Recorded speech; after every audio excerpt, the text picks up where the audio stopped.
welcome everyone to this joint Garden Court and Network for Police Monitoring webinar on protests, injunctions and contempt of court. This session is being recorded, so if you have any questions at the end of the session, please do say if you don't want your name to be read out, because we'll be putting this on our YouTube channel after the event. And also, if you need to leave early, it's somewhere you'll be able to go to watch the rest of it or share with your friends and colleagues. So in recent years, we've seen more and more people resorting to protest to make known their concerns about the actions of companies, public authorities and the state. It is, of course, a fundamental right to express popular ideas and opinions, but also those which offend, shock or disturb the state or any sector of the population. And that's been the case since 1976, when that was stated by the European Court of Human Rights. But the organised expression of concern is seen in ever more direct action protests that, while peaceful, may block the use of highways, may involve strikes across many public services, and fundamentally for all protests, which of course is the purpose of raising awareness of their cause, disrupt the daily lives of others. Interestingly, on the 31st of December of this year just past, Extinction Rebellion said that in a time when speaking out and taking action are criminalised, building collective power, strengthening in number and thriving through bridge building is now going to be seen as a radical act.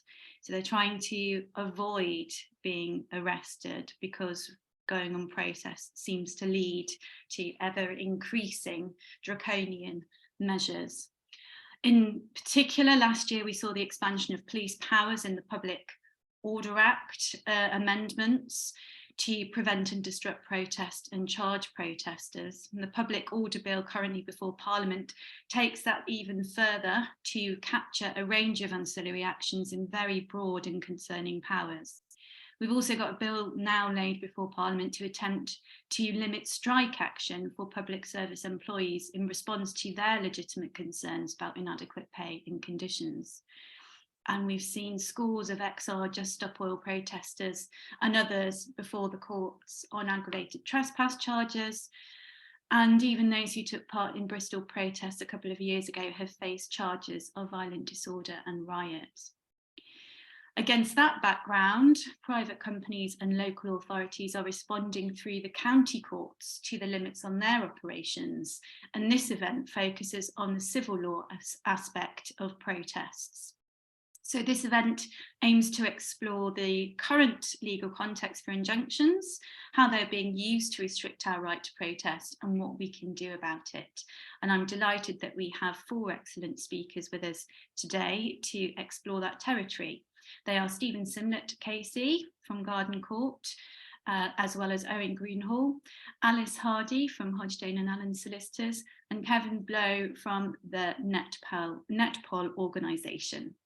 So we're going to kick off with Stephen, who's going to give us an update on the civil law aspects of injunctions.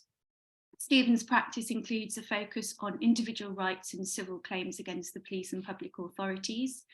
He has represented protesters in several cases involving court injunctions taken out by commercial organisations against protesters. And he has been involved in several High Court cases involving such injunctions, including cases where the injunction proceedings were dropped or injunctions refused as a result of the defendant's opposition. He's also at the centre of some of the cases involving opposition to fracking. So Stephen, can I please hand over to you to start the seminar, please? Hello. Right, here we are. There's the slides coming up. Yeah, can we have the next one, because that's who we are. and then the one after that. There we are, right. Thank you. I put this on this changing landscape. When I started preparing the materials for this, I thought, oh well, we can dust off some of the slides that have been used in recent talks and sort of update those and so on. But in fact, things have actually gone substantially downhill, although there are several routes out of it that we hope to see, and as we get to the end of the seminar, we may have discussed some of them. But it's essentially for somebody who's used to doing any sort of civil litigation, the rules in protest law, or the way in which people proceed in protest law, seems to have changed substantially into a sort of rather Alice in Wonderland sort of world. You would expect in a case to be served with a claim form saying who is being sued and why, with pleaded allegations in some identified cause of action, and then you'd hope that you would consider the evidence that the claimants were putting forward and see what you could do about it if you wanted to dispute it, and rely on what are well-established rights of protest under Article 10 and Article 11. And a few years ago, that is exactly what we would have done. We'd have turned up and made those sorts of points. But in the last couple of years, very significant changes in the way that these big corporations decide to proceed have been pursued through the courts, and we are seeing massive differences to the way in which the courts treat claims for injunctive relief, and the sort of departure from the usual rules of procedure is one of the major battles that we all face. And I've said all of that above. That is leaving aside the changes in the criminal law, which not only affect, obviously, liability in criminal proceedings, but also affect some of the ways in which injunctions are pursued, because very often they're based on unlawful acts, or the claimant saying things are unlawful. So therefore, if something becomes criminalized, it's easier for them to bring it within a civil injunction. So that's the sort of starting miserable point from where we are. But if we can have the next slide, I'll review what we sort of generally want to look at and discuss these in short detail. Normally, in order for somebody to obtain some form of remedy from a court, they have to identify what in the law books would be called a cause of action, or a claim known to law, which falls normally within the law of tort.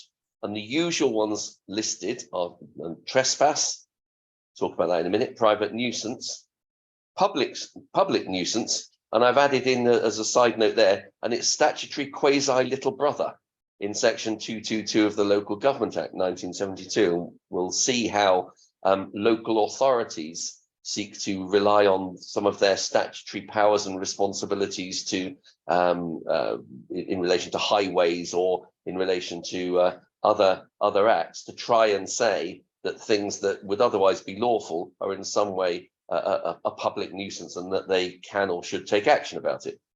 Next one, harassment under the Prevention of Harassment Act. As we'll see when we come to that slide, that's often an important one, because there's often a power of arrest available under in a harassment injunction in more wide terms than might be for other torts. So often trying to get away from a claim in harassment is a successful strategy.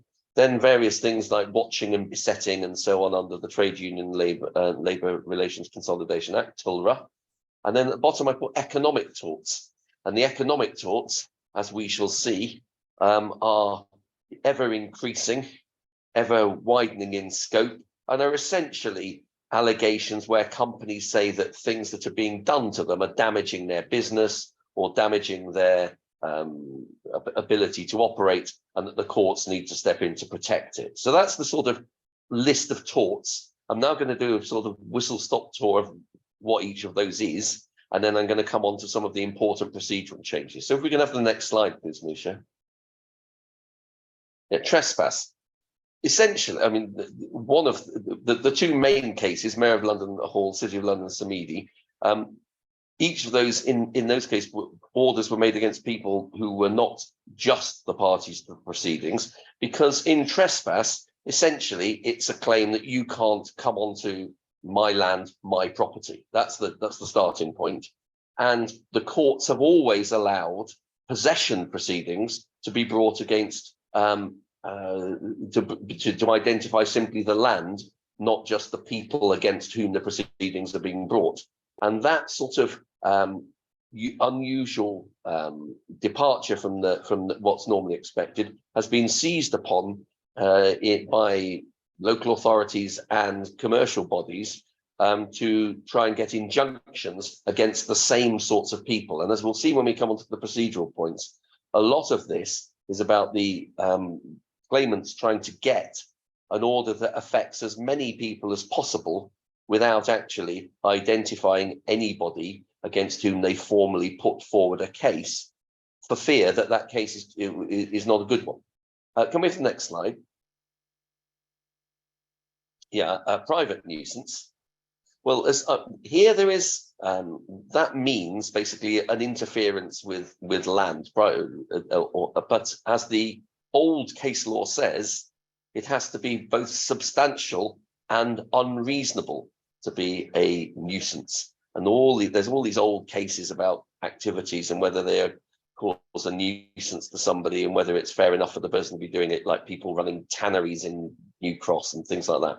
So that sort of case law ought to be of assistance in the sort of work we're doing. But as we'll see when we move on to some of it, this is almost a sort of review of where we once were, rather than where we are now. And it also affects, importantly in the protest context, the ability of the landowner to preserve his or her access to the highway. So things like protests at the gates to a site, or at the sort of entrance to some sort of commercial building or so on, where often people might want to demonstrate. Those are often targeted in injunctions where people allege that a private nuisance can arise and try and take action about it. And where we'll come on to public nuisance in a minute, but where an interesting debate often arises is where a right of entry that comes onto the highway is the site of a protest. On the highway, various acts may be lawful, like, because we can all use the public highway. And the companies will be trying to say that things that go on the highway are impacting their private rights rather than just their rights as users of the highway. So that's one of the areas of substantive law that injunctions often target, and we have a debate about, look at the evidence and all of that sort of thing. So if I can have the next slide. Public nuisance. Well, public nuisance is basically a nuisance that affects the public at large. So in the relatively recent past, it was often used as a criminal prosecution to target things as like raves, or before they were put on a sort of statutory footing, or things that people basically didn't want to happen but couldn't quite identify what the problem was.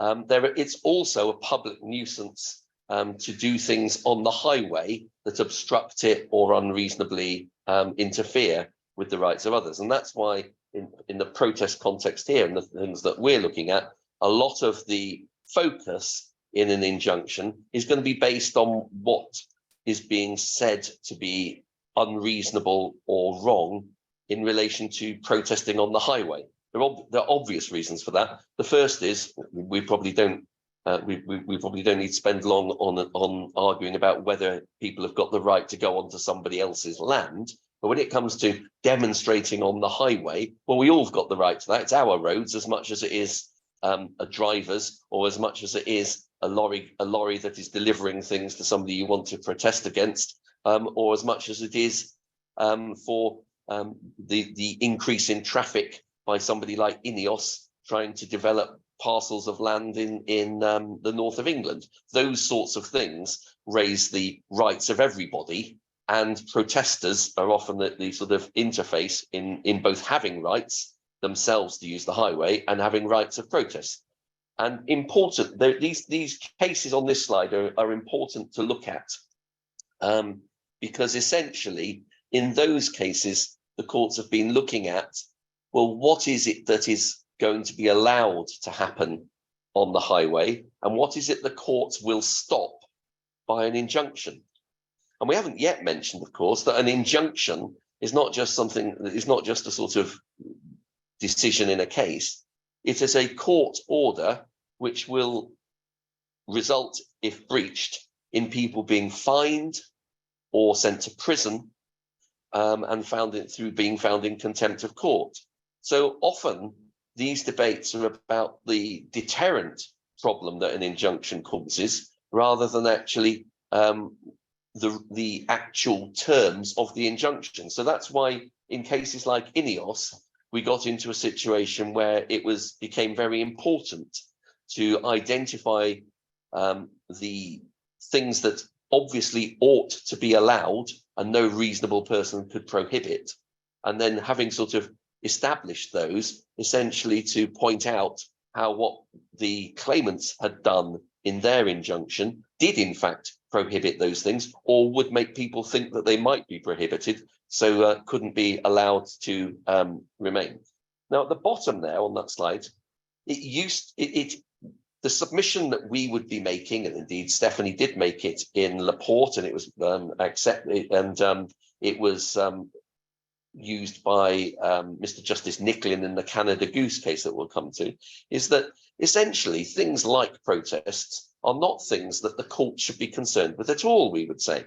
These are just things like the private rights of companies to regulate their land is not something as some judge should be encouraged to be deciding and deciding what is lawful and what isn't lawful, we would say. Essentially, these sorts of on the ground decisions should be taken by those who are on the scene, able to take them and trained to assess the situation properly. And so curiously, when resisting some of these civil injunctions things, we would be making the submission, as was made in Laporte, that actually you don't just look at these things in abstract, you have to look at what is going on there, and these decisions are to be left to the criminal law and the police deciding whether to arrest people or not. If they think there's an arrestable offence or something that's been committed that needs to be stopped, they have powers, so why involve the courts at all? That used to be an attractive proposition, but increasingly, as we'll see, the recent authorities have moved away from that, and there's been some extremely wide-ranging and draconian injunctions allowed. Can we have the next slide? Made reference there to Canada Goose.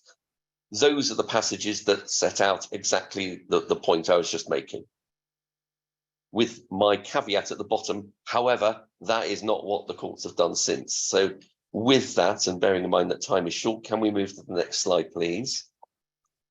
Now, I said in my introduction, public nuisance and its quasi-statutory little brother. And here we've got how local authorities are co-opting some of the statutory powers and responsibilities they have in order to take proceedings to either, they would say, to enforce the criminal law, or, and often allied with it, in support of a claim for public nuisance. Now, the North Warwickshire case I've set out there, well, judgment but not enforcement awaited. That's a case Alice and I were involved with, where we made, we would say, quite cogent submissions about the problems all of this entailed in relation to an order that had already been made. We expected to get a judgment a week or two later, and several months later, there's no judgment being provided, but people are still being committed for breaching this injunction. So one of the ways in which this whole area has become more unfair to protesters is the way that the courts, as it were, act first by making the order and think later in terms of the justifications for them and the legal basis upon which people's rights are being circumscribed. Next case on that slide, Thurrock Council and Adams, again a case Alice and I were involved with, where we saw a decision of His Honour Judge Simon sitting as a High Court judge. Let's hope he he determined that local authorities were not just permitted to bring proceedings to prevent public nuisance, but were required to do so. And he made very draconian orders affecting protest over huge swathes of Essex at the time of the Just Stop Oil protests on the refineries that are located there. But it is worth looking at how wide-ranging this order is, in order just to see how significantly worse things have become in the last year or so, because whole areas of the road network in that whole county are ones in which you were not allowed to protest. And unfortunately, a decision that he held, as I say, was one that he was compelled to grant the injunction, because the local authorities were compelled to bring these public nuisance proceedings. Now, one of the things that we all have to be careful about in protest law is not to appeal cases that then set a bad precedent. Whereas INEOS was generally a useful appeal and a good precedent, subsequent appeals in other cases have damaged it. And the Thurrock Council decision being taken at the time of these Just Stop Oil protests, where people were breaking into oil refineries and so on, was one that so far has been left alone and not appealed further. We'll talk. Alice is going to talk some further about other strategies. If I could have the next slide, please. Harassment. There's the statutory definition. It is often latched, although the Protection from Harassment Act was designed to stop stalkers, it is a provision that has been latched upon by all sorts of commercial organizations to argue that people protesting against them are harassing them. And the reason they particularly want those harassment injunctions is, as I said at the start, because it was aimed at preventing stalking, there's an increased ability to provide a power of arrest. So if you're facing harassment claim, that's one of the things you want to pay particular attention to, because particularly if it's a wide-ranging one against persons unknown, as we'll come on to in a minute, it essentially means anybody could be arrested for under the injunction. Can I have the next slide, please? These are the defences to the harassment provisions. In INEOS, they had sought a claim under the Protection from Harassment Act, and in their application had not set out, and their application was made one-sidedly to court, had not set out what the defences were. And they're important defences, because often they're the sorts of things that people would be able to rely on. So, for instance, 1C, that the pursuit of a course of conduct was reasonable. We might all think that it's reasonable to be demonstrating against a very serious situation such as the climate emergency. Those sorts of things are arguments that can be put forward, and the courts then balance them.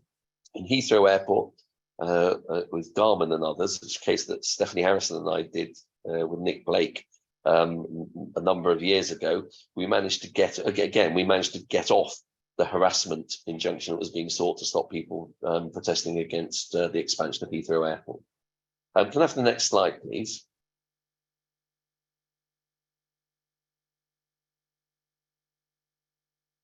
Yeah, I won't spend long on this. These are particular offences aimed at pickets, which are now being co-opted to deter protesters. And if you get an example of that is at the bottom one there, which is a case Stephanie and I was in, UCOG against persons unknown. They brought, in addition to some of the economic torts, a claim alleging various of these intimidation and annoyance and so on. We were able to persuade the court not to pursue it because it was too uncertain. Can we have the next slide, please? Now, economic torts. Again, these are the sorts of people like me are not normally sitting there working out how to sit there with some conspiracy to injure claim or something involving commercial organizations, but we've all had to look it all up. And these claims brought by sort of, one businessman against another big company for doing something or other to damage his or her business, those sorts of things have become important in the protest area, because what these companies say is that the act of combining together or doing things to put pressure on a company, it can amount to a conspiracy to injure. But one of the good things about it, and this was an important factor in the INEOS case, which is mentioned at the bottom of the slide there, is that in fact you do have to prove damage. And this is where these claimants may come unstuck, because they're just putting forward a sort of list of allegations rather than actually saying that they have in fact incurred damage, and also they have to be able to prove an intention behind it. Now, can we have the next slide? I'm conscious of the fact that I'm speaking slowly there. I'll pass over that one. We can just read that for ourselves. Yeah, so this is the problem we face.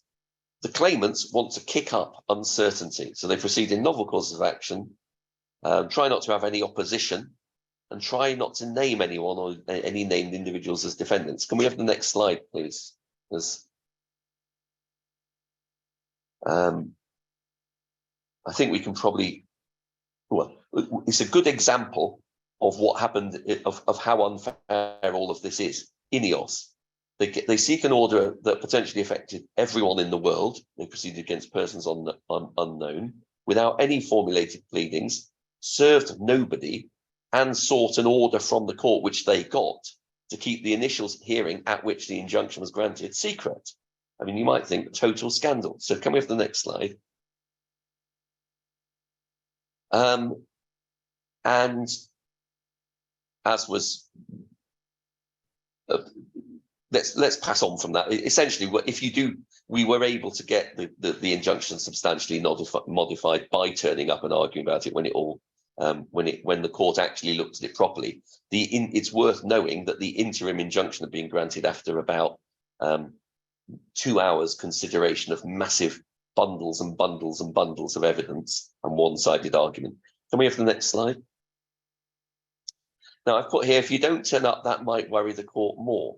And one of the reasons for that is in the Canada Goose case, Mr. Justice Nicklin, who is the judge who's particularly concerned about the ever burgeoning increase in these sorts of injunctions and seems to want to try and keep them within reasonable bounds, made it clear that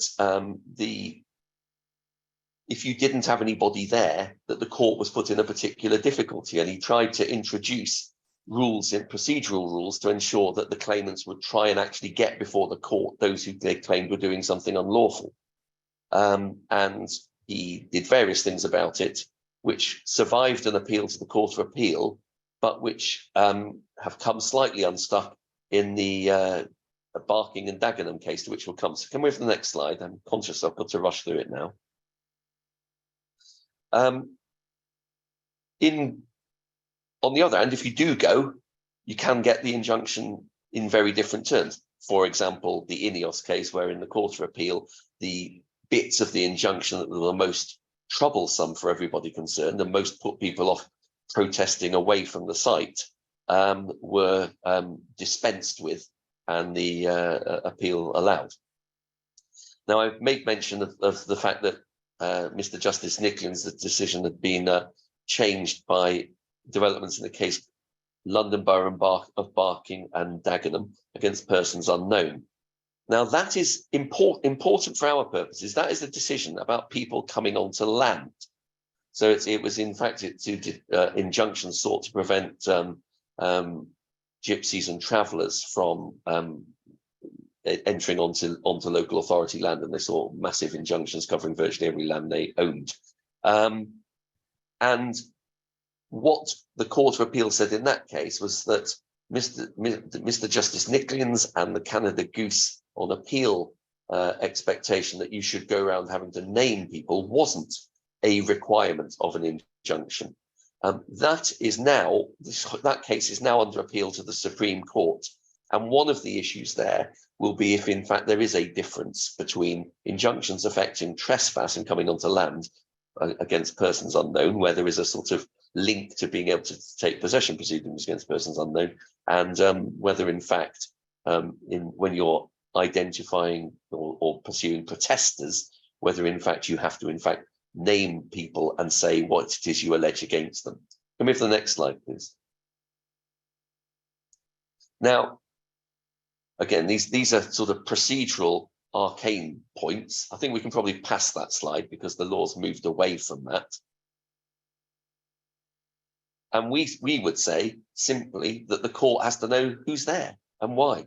And the general rules about who is a defendant are important for if a court is to do justice in any sort of case. Can we have the next slide, please?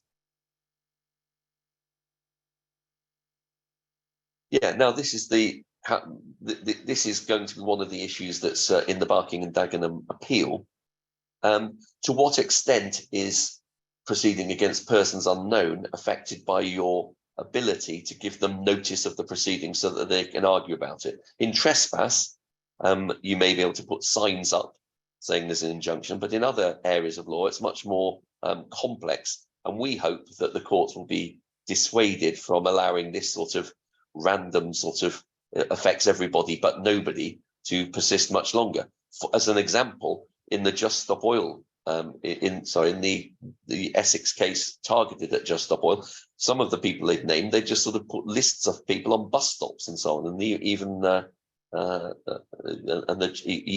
judge was concerned about all of that. Can we have the next slide, please? I'm conscious I'm well overrunning.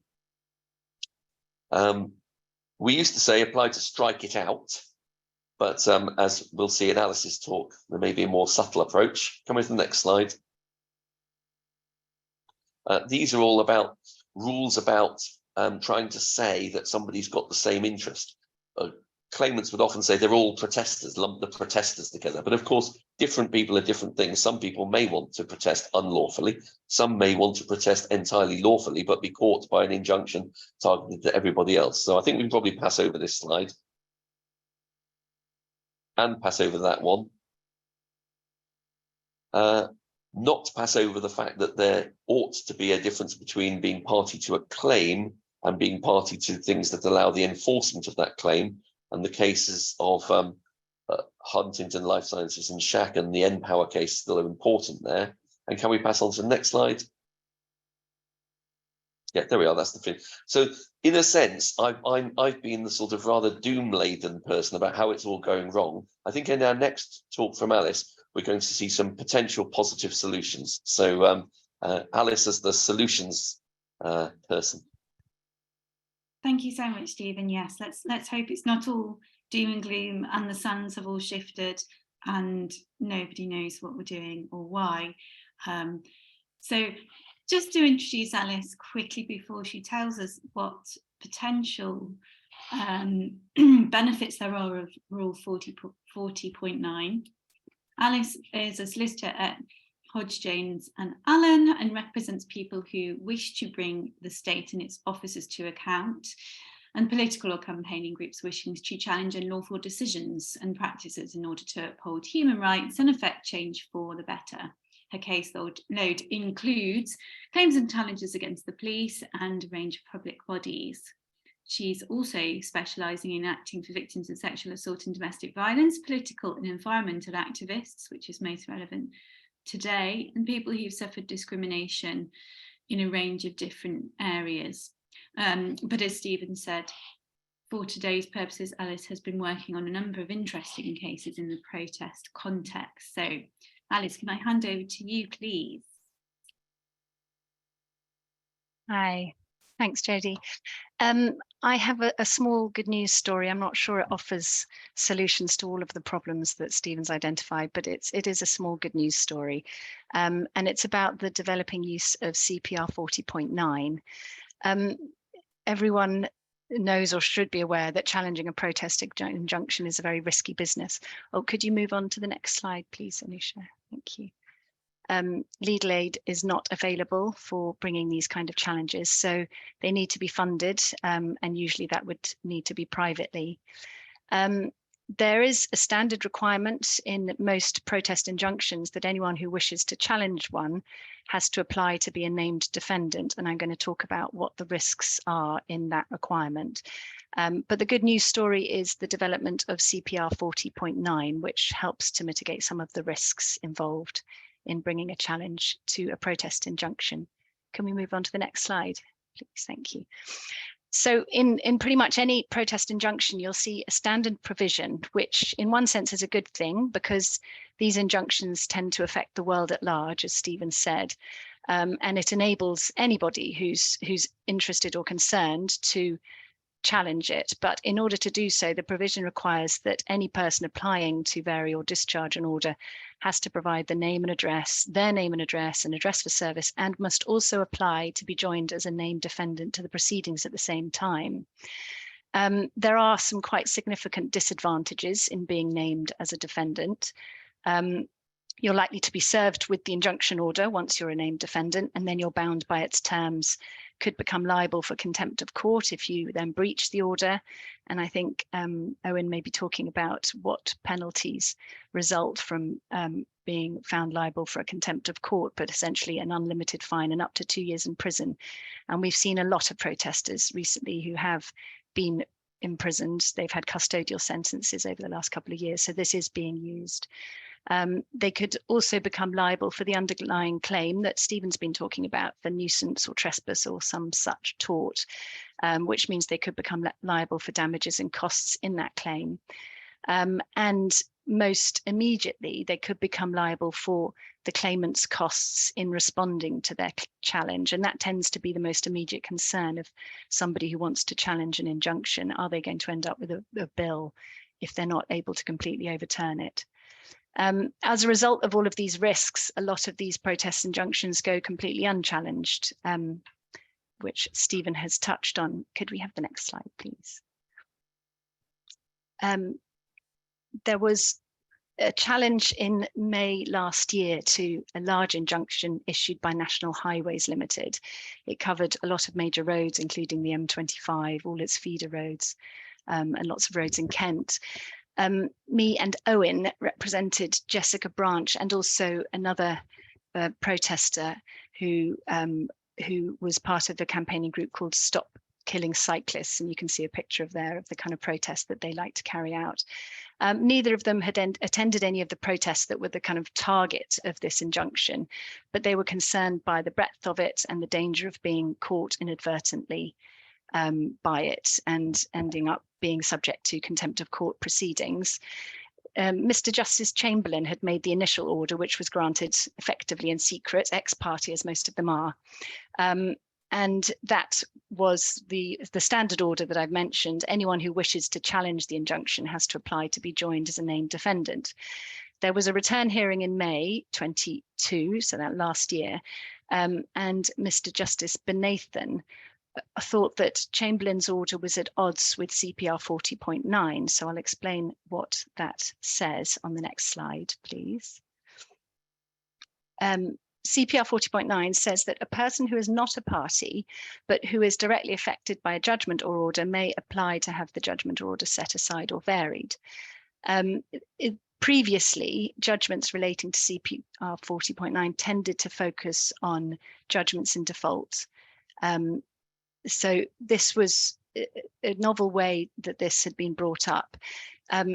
Benathan granted permission for my client, Jess, to challenge this order as an interested person under CPR 40.9. And he set out 3 grounds for granting permission. One was that her concern that she might be inadvertently caught up in contempt proceedings wasn't fanciful. So he considered that sufficiently sensible for her to be directly affected by the injunction order. And he went on to say that even if there hadn't been that direct connection, a flexible approach was appropriate where convention rights were engaged. And obviously in this case, Articles 10 and 11 were engaged.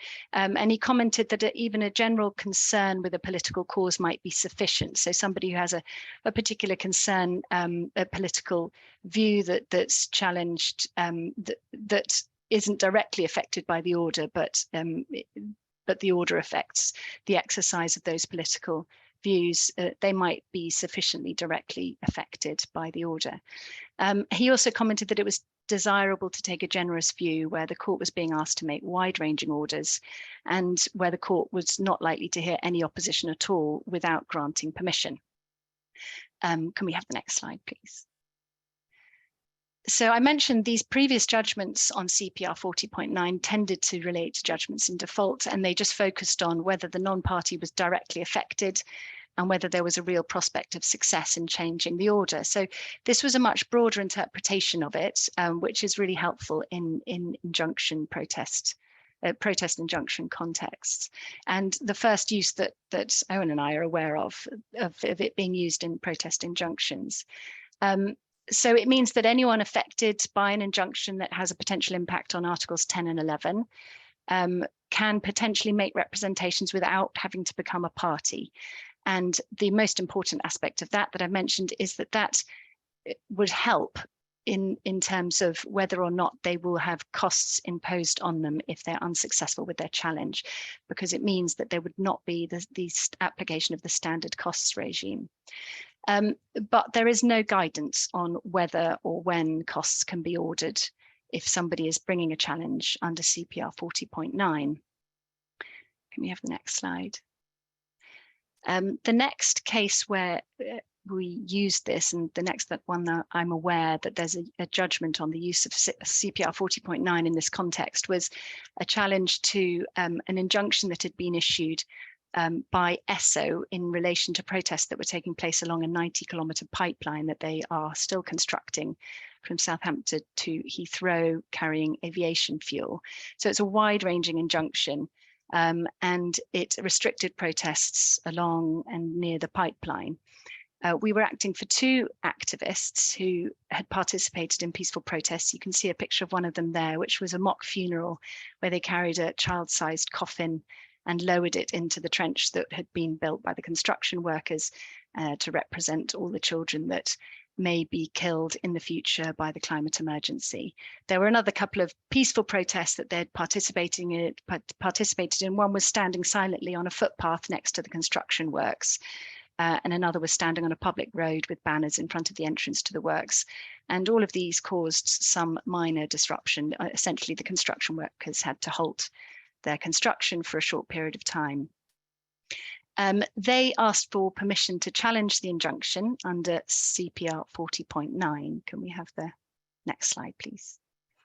Mr. Justice Ritchie gave the judgment, which I've cited there, and he gave more detail about when somebody could be granted permission to bring a challenge under CPR 40.9 without being named as a defendant. And essentially, he set out a two-stage process. There's a gateway test as to whether or not they can bring a challenge at all. And if they pass that, then the judge has to consider whether to grant permission for them to proceed as an interested person under 40.9 or whether they would have to be named as a defendant. Can we have the next slide?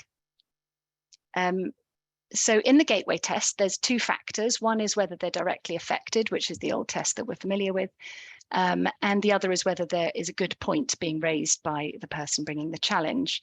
And in terms of directly affected, they have to satisfy whether they were, so if they're, I think the slide's gone a bit funny there, but whether they're directly affected could be that they're financially affected, their ability to travel is affected, their ability to work or enjoy private life or social life might be affected, or it could be that their convention rights are affected. So again, we see that there's a slight broadening of what directly affected might mean, and where convention rights are affected, that could be reason enough. Good point was defined as whether the interested person has a good point to raise. If the point that they raised is weak or irrelevant, then there's no need to grant them permission, which is a slightly circular definition. Next slide, please. So the next stage is whether to grant permission for them to proceed as an IP, an interested person. And Ritchie said that the closer the connection between the IP and the claim or the defence, the more likely that the court would require them to to join the action as a defendant to take part. And then he set out what 8 factors might determine how close their connection was, looking at things like whether they would profit from the litigation, whether they were controlling the litigation, whether the final decision would adversely affect them, whether they were funding the litigation or the defence, whether they were raising a substantial public interest or civil liberties point. And then he talked about generally how there's a low threshold for IPs to take part in challenging broad or wide-ranging orders, taking into account the wide or draconian nature of injunctions against unknown persons, which may be geographically large or temporally large or both. And he also talked about the cost risks and difficulties faced by IPs who are affected by orders that they did not instigate. And finally, a factor to take into account was any prejudice caused to the claimant by the IP not being required to become a party in order to bring the challenge. Next slide, please. Richie also made some quite helpful comments on when an interested party might be ordered to pay costs of pay the claimant's costs in having to defend their challenge. And I've just quoted there what he said. At the heart of the distinction is that under CPR 40.9, there's a difference on the cost risk, and the normal cost rules in CPR 44 wouldn't apply. So the general rule where the winner pays the loser pays the winner's costs wouldn't apply. And an interested person making submissions under 40.9 has far less prospect of suffering adverse cost orders. So that's a really helpful development. He also commented that cost orders against non-parties are exceptional and that there's a public interest in parties gaining access to justice through third-party funding. And again, reiterated the principle that a non-party who funds litigation and controls and benefits from the litigation would ordinarily be required to pay the costs on losing their challenge, but that would not apply to the majority of people who are bringing these challenges. They're not in the position of funding or controlling the litigation. They're simply wanting to challenge the scope of the injunction. Can we have the next slide? So Richie applied the gateway to the two protesters bringing the challenge in our case against ESSO. He decided they passed the directly affected test because they were long-term conscientious objectors who campaigned against fossil fuel use. They also sought to protest lawfully but actively. The injunction would have bound them, so those 3 peaceful protests that they'd taken part in would potentially have been in breach of the injunction. And yeah, that's what I said. He also said that they passed the good point test because Owen had made good points in his submissions, unsurprisingly. Next slide, please. And then he looked at the next stage and granted permission to our clients to proceed as interested persons, just applying those 8 factors, pointing out that neither would profit directly from the litigation, they weren't controlling it, the final decision wouldn't affect them financially. He made a slightly odd comment that it wouldn't affect their civil rights as long as the injunction was properly drafted, which I'm not sure we entirely agree with. He pointed out that neither was involved in funding the litigation. The points they raised were a matter of public interest.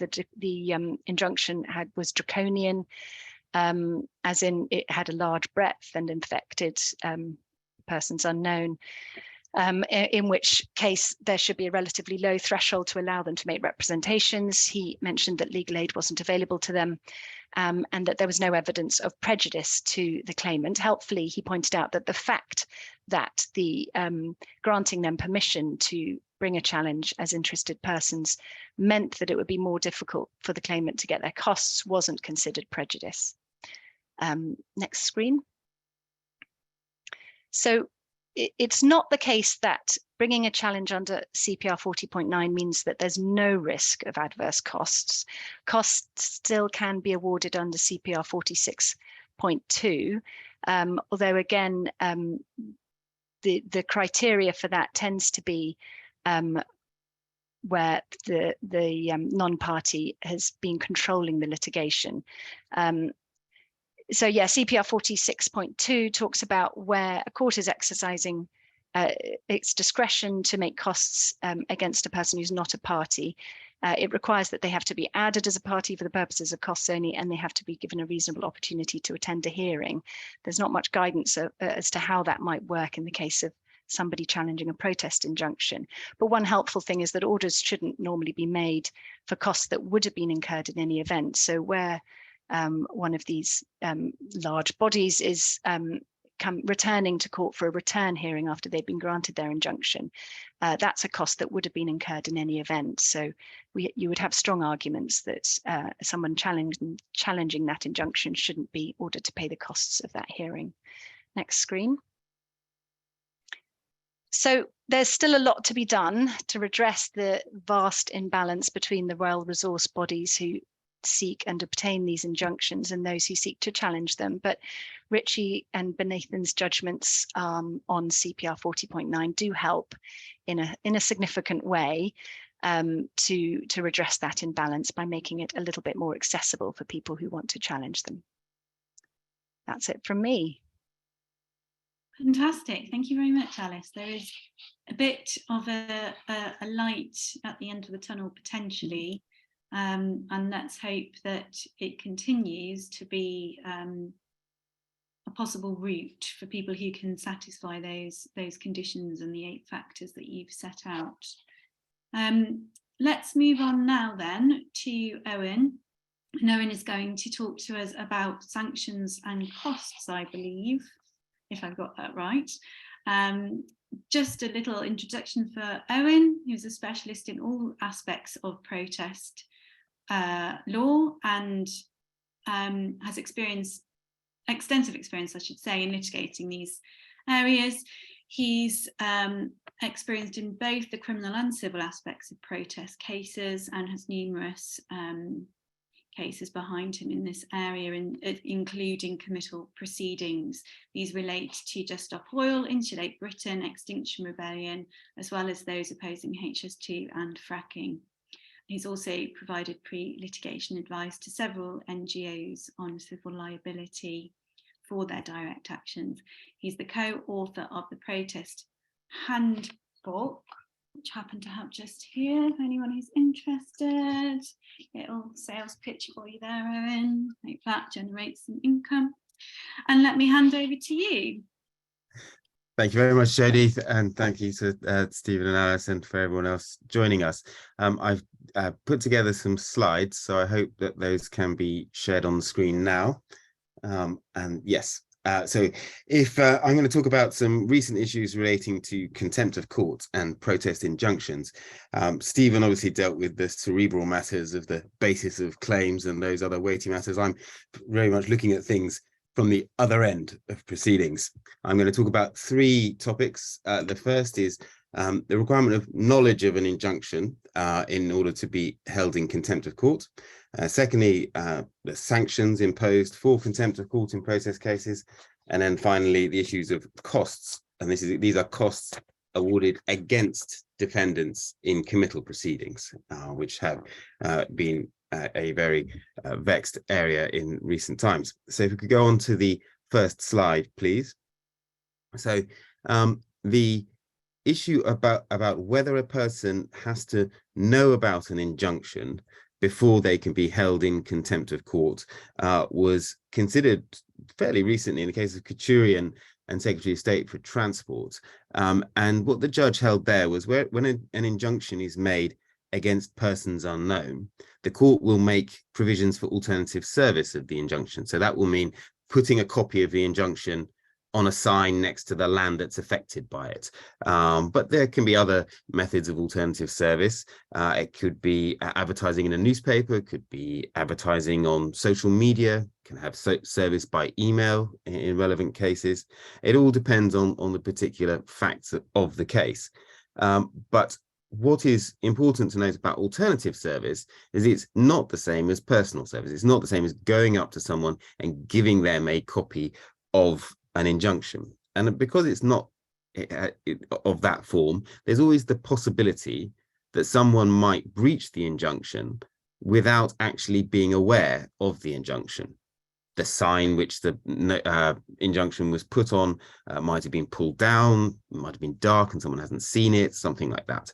And then the question is, can a person be held in contempt of court if they didn't actually know about the injunction that they're alleged to have breached?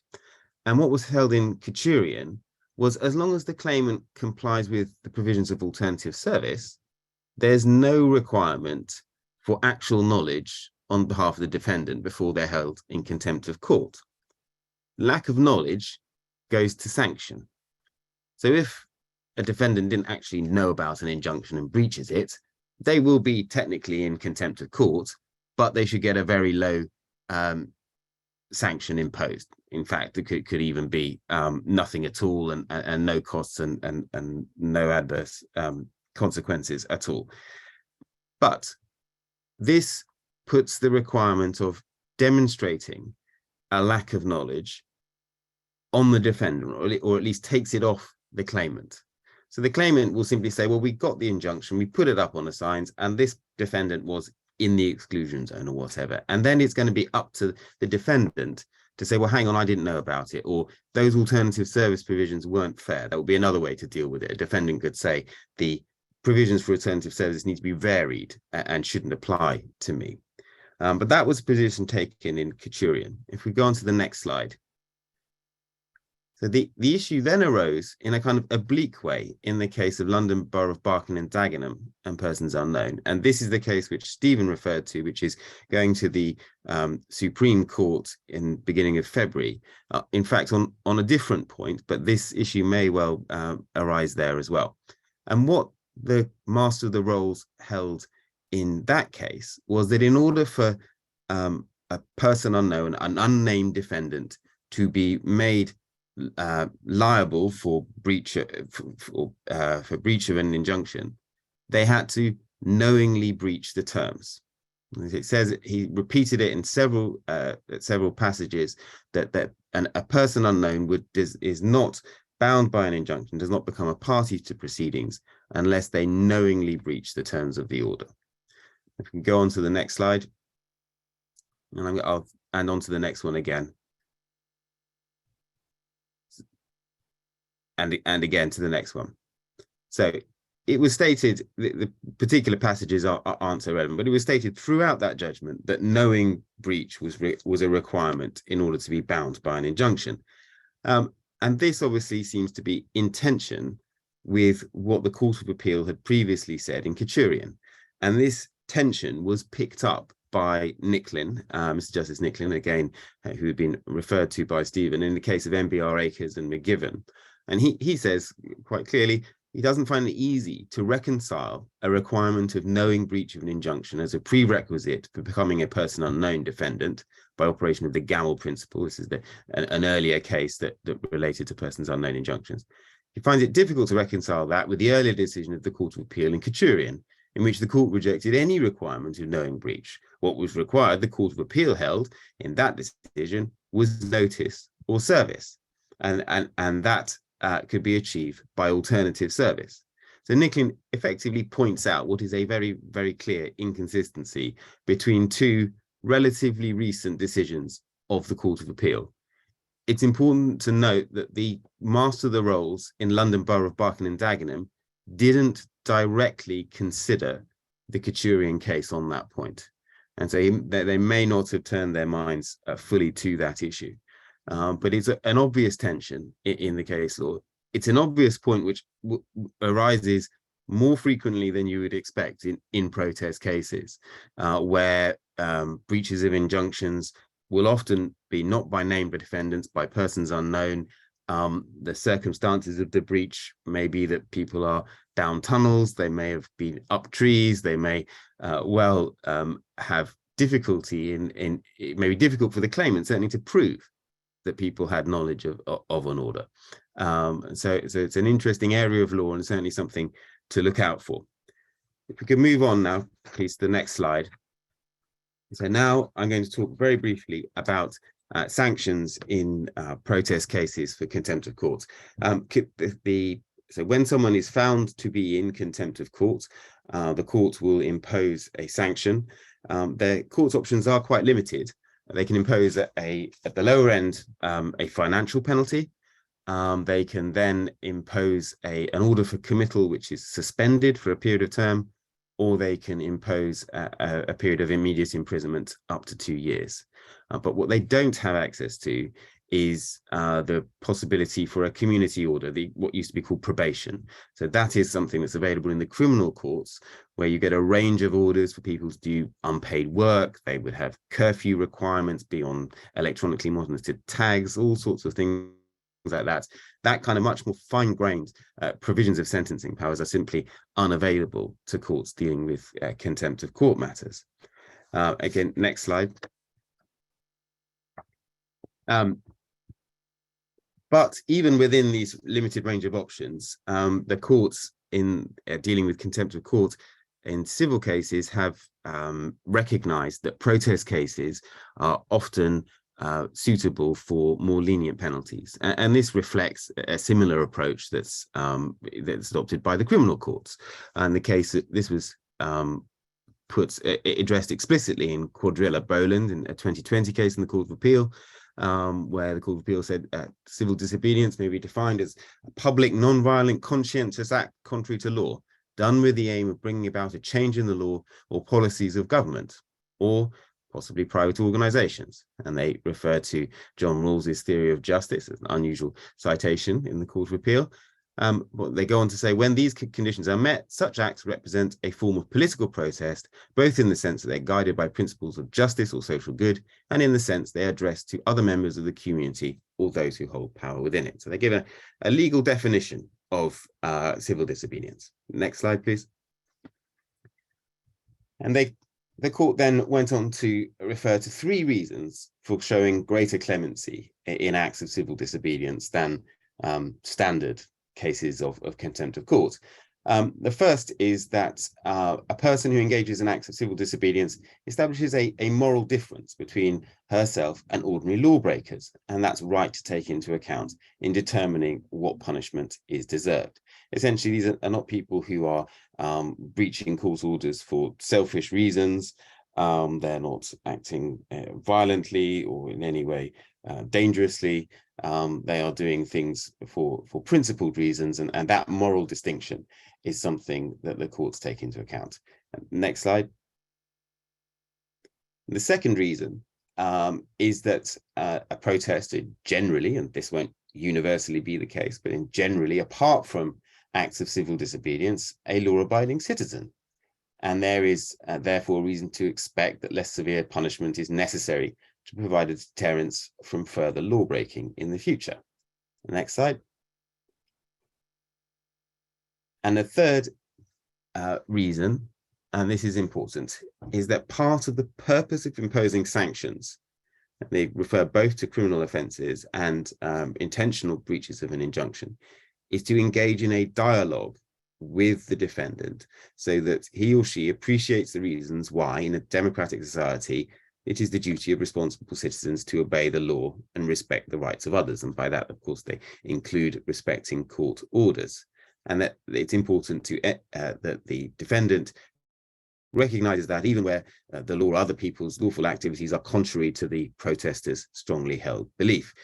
And the dialogue, the court says, is more likely to be effective where authorities show restraint in terms of the sanctions imposed in anticipation that the defendant will then respond by desisting from further breaches. Effectively, the court is saying, we will treat you more leniently as long as you don't do this again.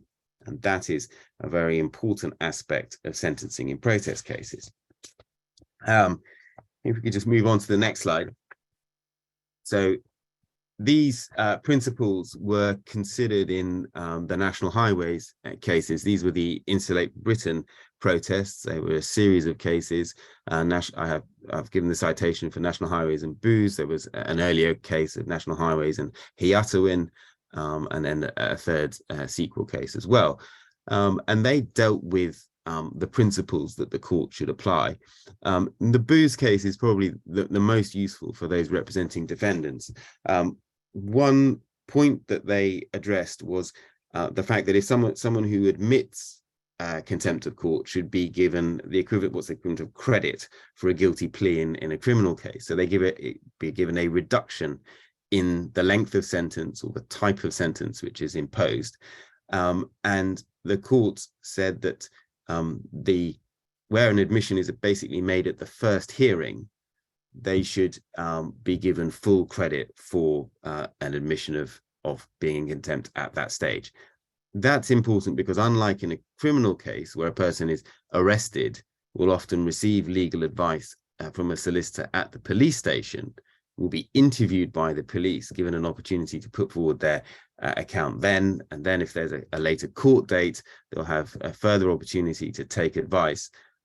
There's much more stages where a person has an opportunity to indicate an admission. In committal proceedings, a person will simply receive a bundle of papers bringing an application to commit someone to court for contempt, and then will be effectively left on their own. They will have to find their own lawyer. They will have to find someone who is suitably has a suitable expertise in this area. They'll have to get to the bottom of the case. That lawyer is coming at things cold, may not have previous knowledge of what's going on. And it's very difficult to give someone full advice on what is a serious matter. And it's no doubt that contempt of court's a serious matter. And to be able to give it a reliable indication following legal advice much before that first hearing. It's simply not possible. So if you don't get full credit at the first hearing, you'll basically never get it. So that's very useful in the case of Blowe. Blowe also confirms that if you have multiple breaches, you need to reduce the overall sentence imposed for the equivalent of totality to ensure it's not disproportionate in its total effect. Go to the next slide. And I'm just going to refer briefly to the case of another case of Kachurian and Secretary of State. This was at the end of last year. That was one in which a sentence of 268 days imprisonment was upheld by the Court of Appeal, one of the longer sentences that's for contempt of court that's been passed in recent years. A concurrent fine of £3,000 was quashed. That is a case where there, as you can probably tell from the name, there had been multiple previous breaches. Mr. Kachurian has been very active as a litigant in this area. What the court said is there's no such thing as a quadrilla discount in terms of certain protest cases. It's not that you sort of apply a percentage reduction to the sentence passed, but you do have to reflect the principles that are set out there. The judge had been wrong to treat the fact that the injunction had been contested as a reason to increase the sentence. It was you get credit for an admission, but you don't make it worse for yourself if you contest it.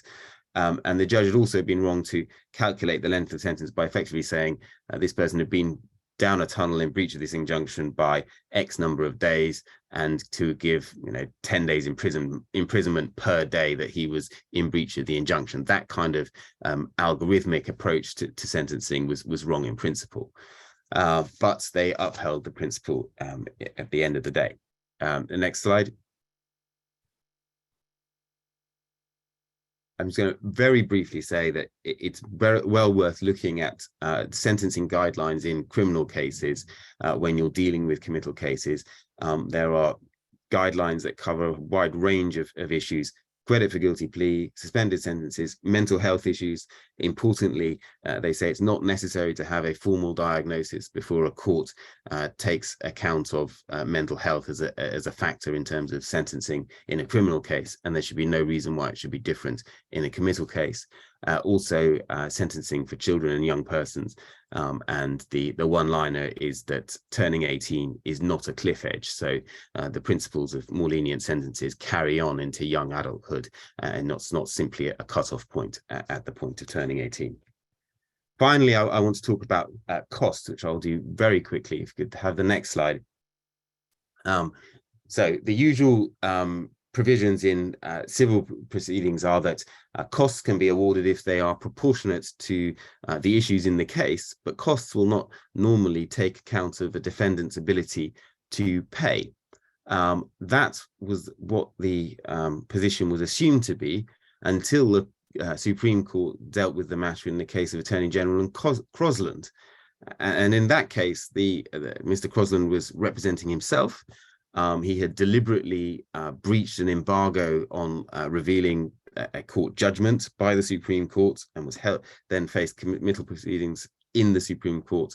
And the Supreme Court said explicitly that the court could look at the defendant's means when setting the level of costs that they face. And also, because Article 10 rights are engaged, they need to make sure that the overall sanction imposed, taking into account the penal measure and the cost together, has to be a proportionate interference with a person's rights.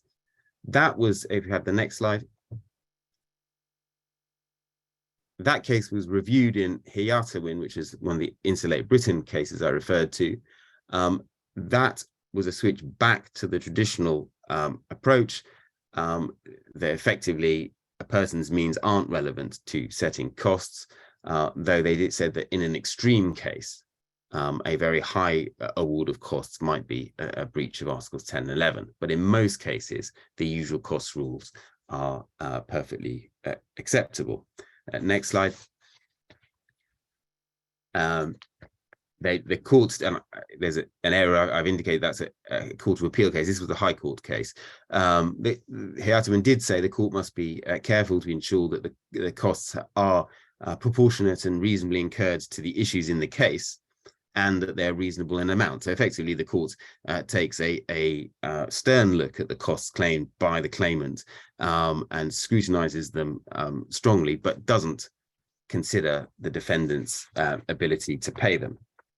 This was then, if you have the next slide, considered in yet another case brought by Mr. Kachurian, and this is in the Court of Appeal. So a fairly unusual case to have a Court of Appeal decision on costs, or unusual to have a Supreme Court case on costs. This case confirmed there's no cost protection under the legal aid provisions provided to defendants in criminal contempt of court matters. That's because it's a criminal legal aid order, not a civil legal aid order. So you don't have protection there. If a judge is going to consider the issue of a defendant's means to pay, they have to have evidence of the defendant's means before them. So you have to tell the judge about your client's financial circumstances in a broad sense. But costs are governed by the general principles of the civil procedure rules. So in general terms, won't be affected by the defendant's means.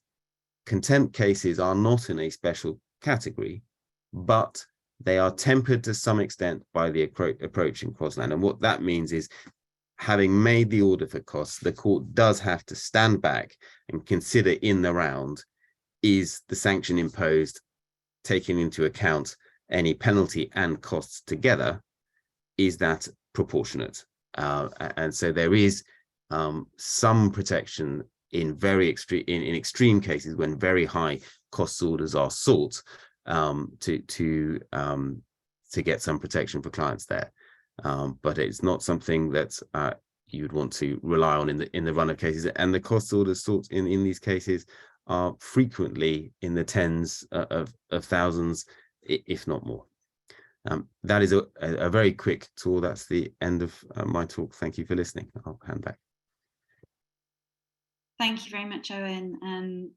Yeah, I guess it is a concern that people may find themselves facing significant cost liability, and that's another fundamental problem, isn't it, in attempting to challenge these injunctions. So finally, we've got 15 minutes left, and I want to ensure we have time to answer a few questions. There have been a few questions raised already, but that is not to say that we do not want to hear from Kevin, who is going to give us some background context to everything we've been discussing here, and tell us about the work of Netpol and why it is that we've seen so many changes in the protest landscape in the last few years. So just to introduce Kevin, he was the coordinator of Netpol from 2014 and became their campaigns coordinator in 2021. He's active in community-based police monitoring initiatives, and he was the secretary of United Families and Friends campaign from 1998 to 2009. Most recently, he's been working on anti-fracking groups to challenge oppressive policing and surveillance of their protests, and he is the co-author of Restricting Rebellion, Netpol's report on the policing of Extinction Rebellion protests in London 2019. So let me hand over to you then finally, Kevin. Thank you. Thank you, and thank you to everybody that has spoken so far. It's been really fascinating. In thinking about how to kind of sum up this, I was looking at this book, actually. It's called Persons Unknown, which I picked up just before Christmas, which is about how communities in Sheffield mobilised to stop the felling of hundreds of trees in their city between 2014 and 2019, and how some of those people involved in that campaign ended up facing suspended prison sentences and significant costs for breaching an injunction. And what's important about their story, I think, is the reminder is that most people don't become campaigners to end up in court, or even necessarily to take part in protests that are likely to end up in arrests. Campaigns begin with building a case, seeking expert evidence, informing the public. That's what happened in Sheffield. It was the way that the initial opposition represented itself in relation to HS2, and it was certainly the approach that was taken by the anti-fracking movement. It's only when it becomes clear to campaigners that they are dealing with people who have power and wealth and have no interest whatsoever in listening to reasoned arguments that protests become necessary. Arguably that they become essential. And when those protests evolve into direct action and civil disobedience, and after arrests fail to achieve convictions in the criminal courts, which they often do, it's then that companies in the state are turning to the civil courts to impose punitive penalties on protesters. We would argue that the intention behind seeking injunctions is therefore much more than a legal process. Injunctions are seen by those who bring them as a weapon. They're a method of intimidation. And fear, rather than actual prosecutions, is the primary means by which injunction orders can succeed in shutting down protests. And you can understand why. As has been outlined earlier, if a court finds you guilty of breaching an injunction, you can be held in contempt of court. But also, injunctions can derail campaigns because they are, as anybody who's ever faced one, so incredibly time-consuming and energy-sapping. And with companies gathering huge swathes of information to use in court against named individuals who are not persons unknown, injunctions can also feel very intrusive. There are reasons why many may well decide not to step forward as an organizer or to become the public face of a campaign. Now, unfortunately, following the spate of injunctions in recent years, it seems likely that they're going to become more common. Now, you would imagine that the recent expansion of police powers and new public order criminal offences would have the opposite effects. But with a trend towards criminalising all but the most minor disruption, it does seem as though an injunction is becoming a first step rather than the last resort. And all this is being encouraged, of course, by the government adding further clauses to the public order bill that's going through Parliament to enable secretaries of state to issue injunctions in the public interest. So what can campaigners do about this? Well, in part, we think it's about trying as much as possible to prepare in advance, because when you're suddenly faced with the injunction, it pretty much stops dead everything else that you're doing. So for some campaigners, it is about assessing the risk about whether an injunction is likely. To give you an example, Netpol has been talking already to anti-militarism campaigners after an injunction against protests at an arms fair in Malvern in October last year about how best to respond if there is an injunction sought for the huge dicey arms fair that's taking place in September this year.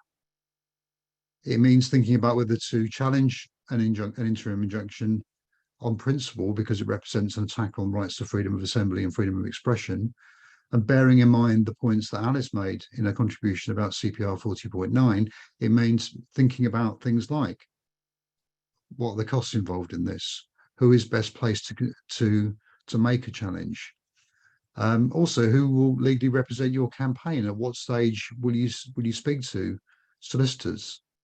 In advance, it means considering what evidence and what potential expert witnesses you can pull together to support the importance of protest and the proportionality of an injunction. And again, thinking about Dicey, in part because I live in the borough where the Dicey protests take place, there has been disruption outside of it for 2 decades.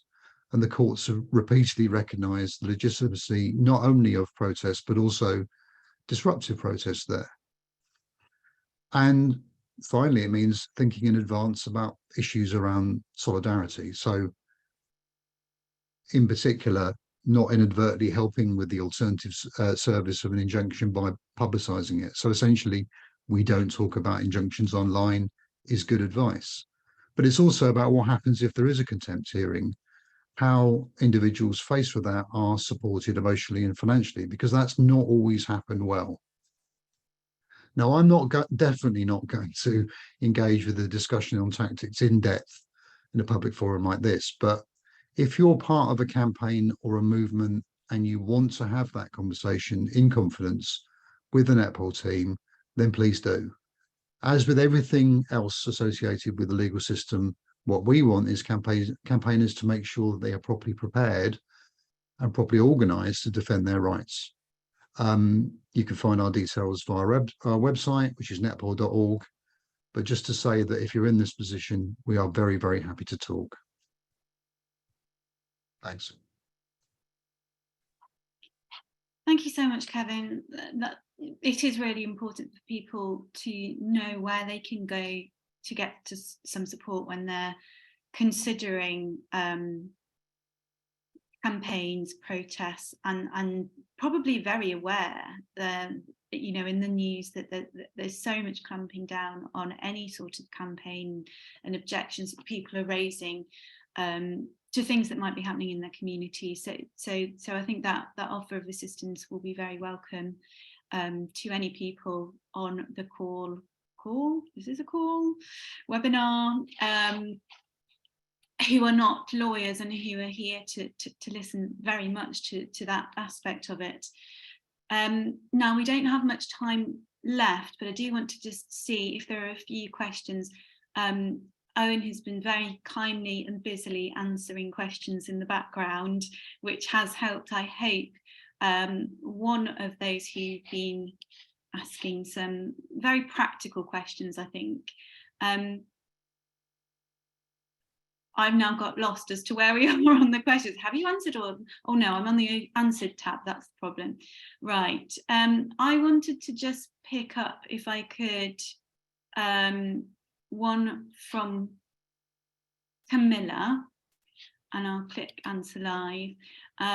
She has asked 3 very important questions from a frontline activist.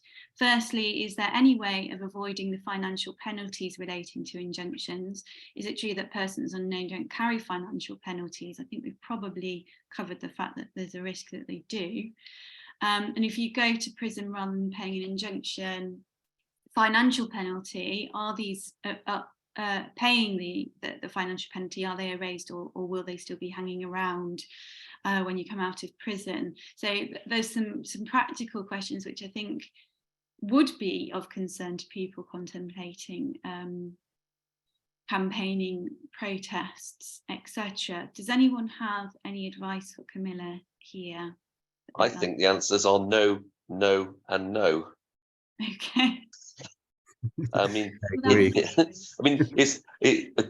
I'm not normally a harbinger of doom like this. Normally, I'm quite cheerful, but I mean, like both my part of the talk and the answers, quite, you know, the courts are, once they find somebody in contempt, and you can be in contempt even if you weren't a party to it in the way that Owen has explained. Essentially, when you get notice, if you know of the injunction and you breach it, then you are found in contempt, and you're on the path to what Owen was talking about. So, unless there's anything you want to add, Owen, I think that's no, no, and no.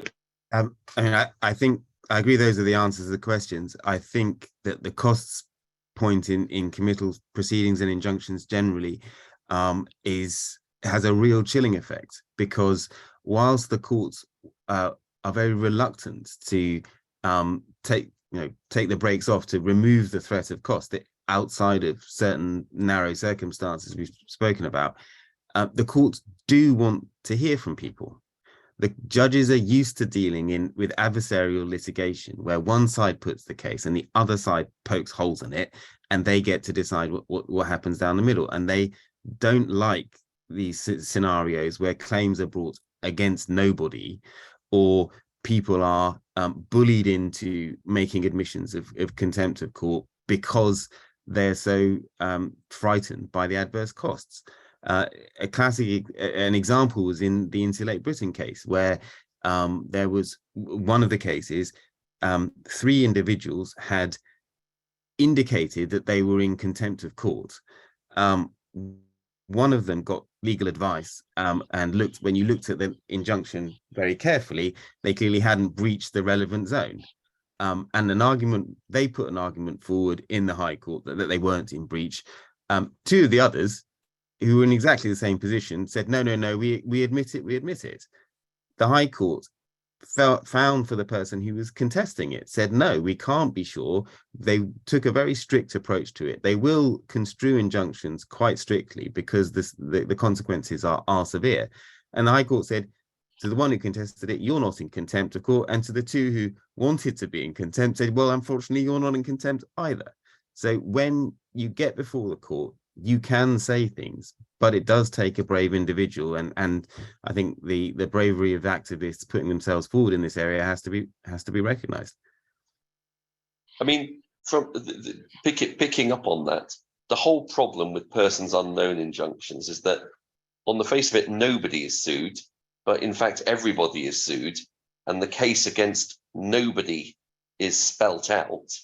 But essentially, there is a theoretical, conjured up defendant of this is the sort of thing that that these sorts of people would do, and this is what they will do if we don't get an injunction. All this sort of thing, and so the courts are never the claimants never want to say what it is that actually they think they can prove properly, or the other strategy they take is if in fact they've got that there are people that have been convicted of like aggravated trespass or obstruction of the highway or something like that, perhaps obstruction is a poor example, but the protest criminal damage at it by doing something to something at a site. They may target that person because there is the fact of a conviction, and then pin the claim against everybody else in the world on the fact that there is one person. And one of the difficulties that we face, and again, I completely share Kevin's reluctance to give tactical advice in a public forum, but one of the things that needs to be thought about carefully is the mismatch between being prepared to take the protest to the max, and then by so doing, bringing upon yourself and others the court orders that seem to be relied on to follow.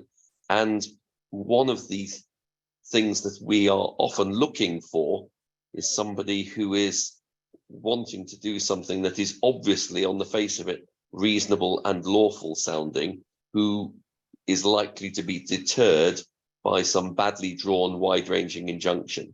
And often those latter people have the most to lose if they are found in contempt of court or if they resist it unsuccessfully and costs are awarded. And that's the conundrum and the challenge faced by those giving advice in this area. Thank you. We've still got 79 people, and I'm going to risk, even though it's 19:01, taking one final question.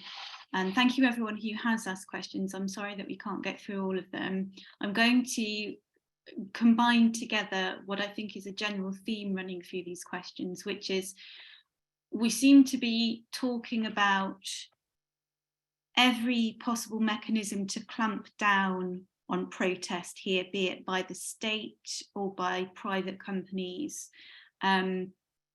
Is there any sign of a pushback against that in the judicial decision making? Are there any chinks of light that we can rely on to try and resist the arm of the state and the corporate entities preventing really what whatever, I can't remember that quote was that you gave us there on civil disobedience, but effectively what is the moral conscience of society being able to express its view.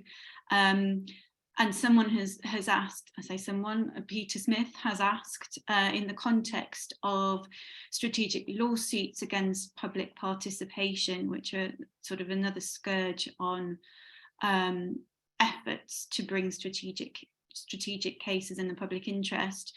Is that an area where we ought to see expansions against these kinds of actions? So should we be looking to restrict that in the sphere of injunctions?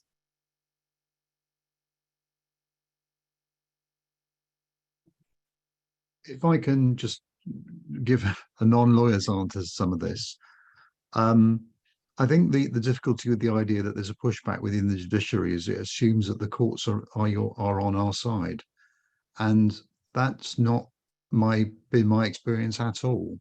It may well be that the courts are more sympathetic to wanting to hear people in person, wanting to hear a case, but that doesn't. People shouldn't infer from that somehow the judges are therefore going to be more sympathetic towards them. I think what I've tried to argue, and again without giving too much away, is that if not as an individual but as a campaign, you're faced with the prospect of a injunction, that you need to face that strategically. Think about who the best person is to challenge it.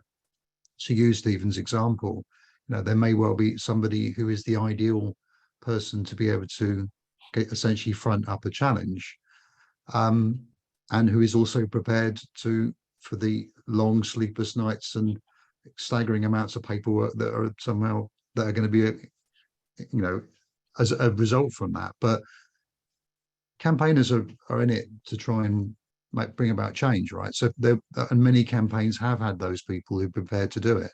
But I think the assumption that somehow, particularly in relation to injunctions, that the right to freedom of assembly has anything other than a passing impact on people's decisions would be a wrong one.